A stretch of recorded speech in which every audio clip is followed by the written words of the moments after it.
other day I heard this story. It was a father and he had three sons. And the father wanted to see how resourceful his sons are. And so he gave them a task, each one. They had a big house and he took them to a wing of the house which had three rooms. And he gave each son one room. And he asked the sons to fill the room completely until midnight. You could put anything you want in there, but make sure it's filled at midnight. So the first son filled the room with sand, and it took him longer, and he went past the 12 o'clock midnight, but closer to the morning, he finished his task. The second son filled his room with straws. He went all around the town and collected all the straws without even realizing what he has created by taking all the straws from the village. He also went past his time, but closer to the morning, he completed his task. The third son went into his room and lit up a candle and filled his room with light. Perfect. Yes. Oh, I love that story so much. When he said it, how resourceful men can be, how they follow instructions. If you give them a clear instruction, they will complete it.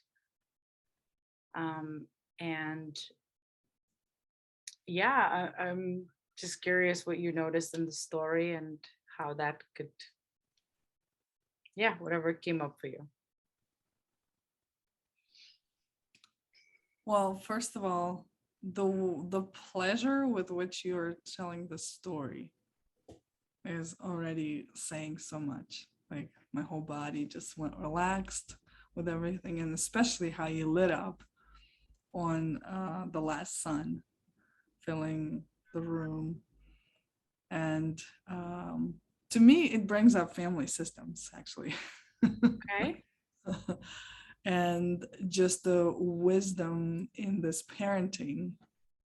And I don't know what happened afterwards, right? I'm curious. What did he say to the boys? Like, what did I would ask, like, what they learned, right? What did they see? And not to make either one of them wrong, right?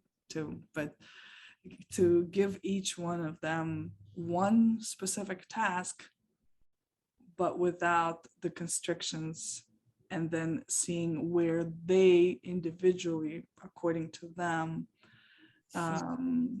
take it, right? Mm-hmm. What they do with that instruction, and to show you who they are and what they are and so on. So very, very deep. Mm-hmm. Yeah. Mhm. Mm-hmm. I love that. What about you, Kuzala? But though, when I heard the last, I was like, really, yes, I'm totally agree when Alia said when you telling that story, it's like I want to hear that. It's very easy to hear, and it's very curious. I make me curious. I want to hear what will be next. Mm-hmm. And I say, and at the end, like, wow, even it's give you like it's so easy. Can the it actually this guy, this son, he fulfilled that, request, right? He did like, but it was so easy. I said, well, this is just showing in our life we are trying to do something very hard, but you can do very like very light and easy. It's Hmm. just this is what I saw from this story. I said, wow, interesting, because it's a lot of work, and the two first they are just you have to do a lot of thing Yes. that is just kind of enjoy, and he's done. Good lesson. What Good everything. lesson. Yes. When I heard that story, I was like, wow. What also just to see how people can get resourceful, you just tell them what they need to do, and then just watch what they do.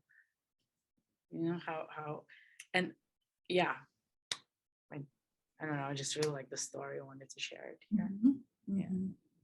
There's so much wisdom in the stories. Yes.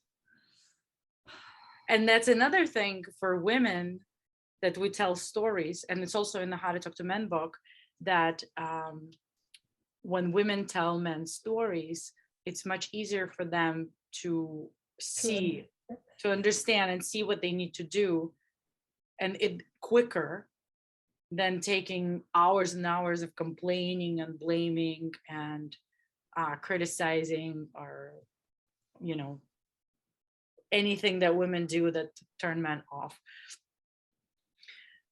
What works is these little stories to tell a man, and then he gets it. So Through the story, yeah. highly recommend for everyone to get the How to Talk to Men book, The Geisha and the Gorilla by Mia Sage. You can get it on sageuniversity.com. And thank you so much for watching. And thank you, ladies, for listening or for The story. sharing. Yeah. And we'll see everybody next time. Bye.